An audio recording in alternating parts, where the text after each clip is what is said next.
ये आकाशवाणी रायपुर है। प्रादेशिक समाचार बुलेटिन के साथ मैं राहुल सिन्हा।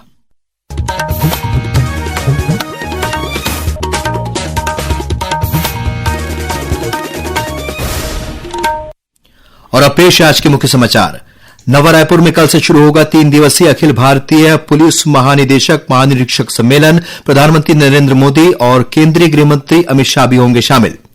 विकसित भारत सुरक्षा आयाम विषय पर होने वाले इस सम्मेलन के दौरान पुलिस के समक्ष मौजूद चुनौतियों से निपटने में हुई प्रगति की समीक्षा की जाएगी। महिला कबड्डी विश्व कप प्रतियोगिता में भारत की जीत में निर्णायक भूमिका निभाने वाली छत्तीसगढ़ की संजू देवी ने आज रायपुर में मुख्यमंत्री विष्णुदेव साय और उप मुख्यमंत्री अरुण साव से की मुलाकात। और सुकमा जिले में आईईडी विस्फोट की चपेट में आने से जिला पुलिस बल की महिला आरक्षक घायल। अब समाचार विस्तार से। नवा रायपुर स्थित भारतीय प्रबंधन संस्थान आईआईएम में कल से 30 नवंबर तक पुलिस महानिदेशकों महानिरीक्षकों का 60वां अखिल भारतीय सम्मेलन आयोजित किया जाएगा। इस सम्मेलन के दूसरे और तीसरे दिन प्रधानमंत्री नरेंद्र मोदी भी शामिल होंगे। इस अवसर पर श्री मोदी विशिष्ट सेवा के लिए राष्ट्रपति पुलिस पदक प्रदान करेंगे। इस सम्मेलन में केंद्रीय गृह मंत्री अमित शाह, राष्ट्रीय सुरक्षा सलाहकार अजीत डोभाल, केंद्रीय गृह राज्य मंत्री, राज्यों और केंद्र शासित प्रदेशों के पुलिस महानिदेशक तथा केंद्रीय पुलिस संगठनों के प्रमुख भाग लेंगे। वहीं गृह विभाग के प्रमुख और डीआईजी तथा पुलिस अधीक्षक स्तर के कुछ चुनिंदा पुलिस अधिकारी भी इस सम्मेलन में भाग लेंगे। विकसित भारत सुरक्षा आयाम विषय पर आयोजित होने वाले इस सम्मेलन का उद्देश्य पुलिस के सामने मौजूद मुख्य चुनौतियों से निपटने में हुई प्रगति की समीक्षा करना और विकसित भारत के राष्ट्रीय दृष्टिकोण के अनुरूप सुरक्षित भारत के निर्माण के लिए एक रोड मैप तैयार करना है। सम्मेलन में वामपंथी उग्रवाद, आतंकवाद का मुकाबला, आपदा प्रबंधन, महिला सुरक्षा और पुलिसिंग में फोरेंसिक विज्ञान तथा एआई के उपयोग जैसे मुद्दों पर चर्चा की जाएगी। यह सम्मेलन देश भर के वरिष्ठ पुलिस अधिकारियों और सुरक्षा प्रशासकों को राष्ट्रीय सुरक्षा के मुद्दों पर खुले और सार्थक विचार विमर्श के लिए एक मंच प्रदान करेगा। 3 दिवसीय सम्मेलन के दौरान प्रधानमंत्री और वीवीआईपी की सुरक्षा के मद्देनजर जिला प्रशासन ने आदेश जारी करते हुए नवा रायपुर क्षेत्र में भारी और मध्यम मालवाहक वाहनों के प्रवेश पर अस्थायी प्रतिबंध लगाया है।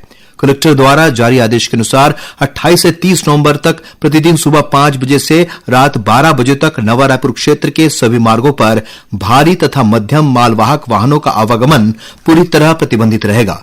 मुख्यमंत्री विष्णुदेव साय ने कहा कि छत्तीसगढ़ पहली बार इस आयोजन की मेजबानी कर रहा है, जो कि राज्य के लिए एक बड़ी उपलब्धि है।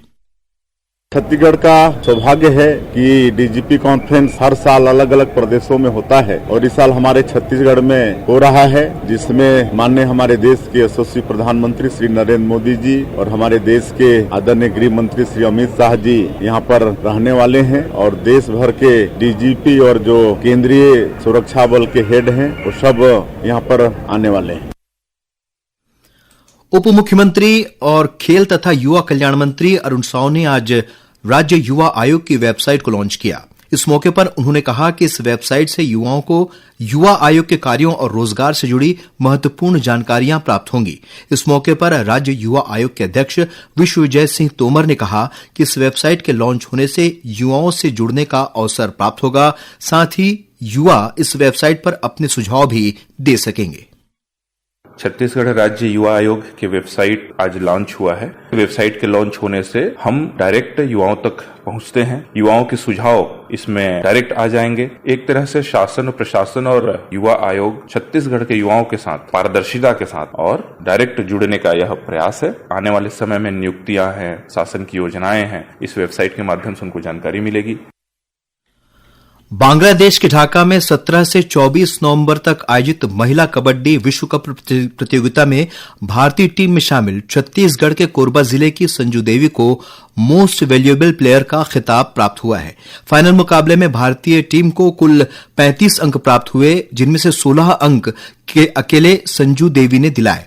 रायपुर प्रवास पर पहुंची संजू देवी ने मुख्यमंत्री विष्णुदेव साय से उनके निवास कार्यालय में मुलाकात की। इस दौरान मुख्यमंत्री ने विश्व कप में उत्कृष्ट प्रदर्शन के लिए संजू देवी को शुभकामनाएं दी। उन्होंने कहा कि उनकी यह उपलब्धि आने वाली पीढ़ी को खेल के क्षेत्र में आगे बढ़ने के लिए प्रेरित करेगी। आज नवा रायपुर में पत्रकारों से चर्चा करते हुए उप मुख्यमंत्री अरुण साव ने बताया कि संजू देवी ने महिला कबड्डी विश्व कप में भारत को ऐतिहासिक जीत दिलाने में निर्णायक भूमिका निभाई है।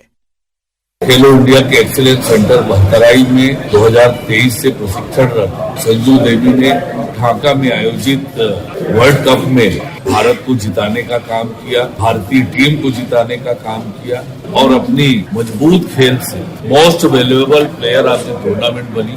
तो निश्चित रूप से छत्तीसगढ़ के लिए गौरव की बात है, बेटियों के लिए प्रेरणादायक बात है। संजू देवी को बहुत बधाई, शुभकामनाएं। वहीं संजू देवी ने महिला कबड्डी वर्ल्ड कप टीम में अपने चयन से लेकर प्रदर्शन तक के अनुभव पत्रकारों से साझा किए। मैंने प्रोफेशनली रूप से 2021 में स्टार्ट किया था और जो कबड्डी में जो अपना प्रोफेशन बनना चाहते हैं, मैं उन्हें बोलना चाहती हूँ कि आप मेंटली फिजिकली स्ट्रांग रहें। दिक्कत आती हैं पर दिक्कतों से परेशान मत होइए और अपना मेंटली मोटिवेट रहें और आगे बढ़ते रहें। प्रादेशिक समाचार आप आकाशवाणी रायपुर से सुन रहे हैं और अब आगे बढ़ते हैं बाकी के समाचारों की ओर। प्रदेश में मतदाता सूची के विशेष गहन पुनरीक्षण एसआईआर के तहत बूथ लेवल अधिकारी बीएलओ द्वारा घर घर जाकर गणना प्रपत्रों का संग्रहण और डिजिटलीकरण का कार्य किया जा रहा है। अब तक प्रदेश में 1,45,00,000 से अधिक गणना प्रपत्रों का डिजिटलीकरण पूरा किया जा चुका है, जो पंजीकृत मतदाताओं का लगभग 69% है। एसआईआर अभियान के तहत सरगुजा जिले ने उल्लेखनीय प्रगति दर्ज की है। जिले के उदयपुर विकासखंड में मतदाता सूचियों के डिजिटलीकरण का काम 100% कर लिया गया है। केंद्र सरकार द्वारा लागू 4 नई श्रम संहिताओं का विभिन्न संगठनों ने स्वागत किया है। बाल्को बेरोजगार संघ के महासचिव सुशील निर्मलकर ने कहा कि नए श्रम कानून से मजदूरों का भला होगा। श्रम कानून जो बनाया हो तो अच्छी बात है, उसमें मजदूरों का भला होगा और जो असंगठित क्षेत्र के जो लोग थे वो भी इसमें जुड़ जाएंगे और सारे उद्योग में जहाँ जहाँ संस्थान है वहाँ पे ये सब लागू हो। मजदूर हित में है ये सब। जशपुर जिले के नारायणपुर में आज किसान महतारी सम्मेलन का आयोजन किया गया। इस सम्मेलन में मुख्यमंत्री विष्णुदेव साय शामिल हुए और उन्होंने किसानों और महिलाओं से संवाद किया। इस मौके पर श्री साय ने 80 करोड़ रुपए से अधिक के विकास कार्यों का लोकार्पण और भूमि पूजन संपन्न किया। कार्यक्रम को संबोधित करते हुए मुख्यमंत्री ने कहा कि राज्य सरकार किसानों और महिलाओं के सशक्तिकरण के लिए कार्य कर रही है। सुकमा जिले में आईडी विस्फोट की चपेट में आने से जिला पुलिस बल की महिला आरक्षक घायल हो गई है। मिली जानकारी के अनुसार आज दोपहर जिले के फूलबगड़ी थाना क्षेत्र के अंतर्गत गोगुंडा से जिला पुलिस बल की टीम सर्चिंग अभियान पर निकली थी। इसी दौरान आईडी विस्फोट में महिला आरक्षक के पैर में गंभीर चोट आ गई। घायल महिला आरक्षक को प्राथमिक उपचार के बाद हेलीकॉप्टर से एयरलिफ्ट कर रायपुर लाया गया है। इलाके में सुरक्षा बलों द्वारा सर्चिंग अभियान जारी है।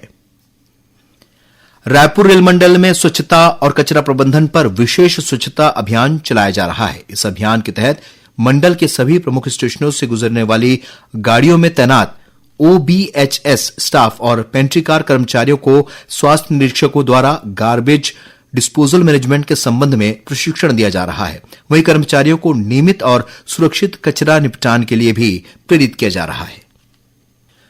गोवा के पणजी में आयोजित 56वें भारतीय अंतर्राष्ट्रीय फिल्म महोत्सव में गोवा के मुख्यमंत्री प्रमोद सावंत ने आज लीजेंडरी सिनेमेटोग्राफर और फिल्म निर्माता के वैकुंठ के सम्मान में एक स्मारक डाक टिकट जारी किया।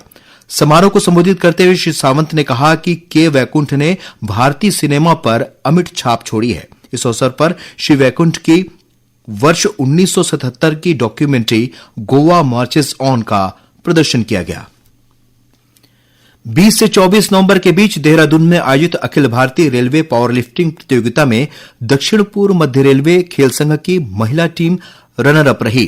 टीम की खिलाड़ियों ने अपने अपने भार वर्ग में उत्कृष्ट प्रदर्शन करते हुए 1 स्वर्ण, 2 रजत और 2 कांस्य पदक जीते। शीतकालीन अवकाश के दौरान यात्रियों की सुविधा को ध्यान में रखते हुए रेलवे द्वारा बिलासपुर यलहंका बिलासपुर के बीच 5-5 फेरों के लिए साप्ताहिक शीतकालीन स्पेशल ट्रेन का परिचालन किया जाएगा। इन ट्रेनों का परिचालन 2 दिसंबर से 30 दिसंबर तक बिलासपुर से हर मंगलवार को किया जाएगा।